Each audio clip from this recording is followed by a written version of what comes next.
yazmısın? Səxavətdən bilmək olur, yazmısan, yazmısan.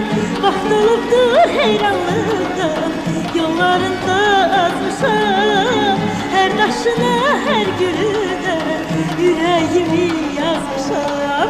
Küləklərin durnalar, qanadının mehidi, işıqlar qəlbimdək alovların şəhidi. Bakı işıqlı şəhər, qızıl bayraqlı şəhər. Bakı işıqlı şəhər, qızıl bayraqlı şəhər. Bakı işıqlı şəhər, qızıl bayraqlı şəhər.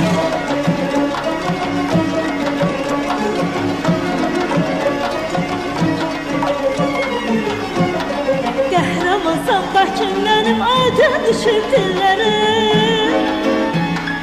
Qəhrəmansan Bakım, mənim adım düşüb dillərə.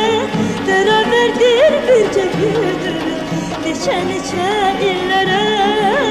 Baş əyirəm səhər axşam səni quran əllərə.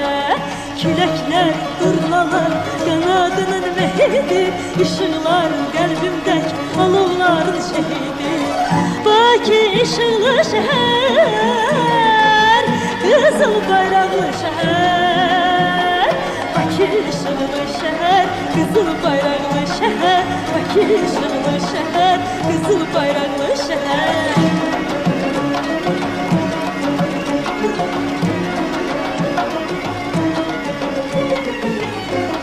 İldən ilə bağça bağın çiçək açılır. İldən ilə bağça bağın çiçək açılır. İşıqlarım gələcəyə günəş kimi saçılır. Sənə nəğmə demək üçün ürək özü açılır. Küləklər, durnalar, qanadının mehidi, işıqlar qəlbimdək alovların şəhidi. Bakı işıqlı şəhər, qızıl bayraqlı şəhər. Bakı işıqlı şəhər, qızıl bayraqlı şəhər. Bakı işıqlı şəhər, qızıl bayraqlı şəhər. Bakı işıqlı şəhər, qızıl bayraqlı şəhər.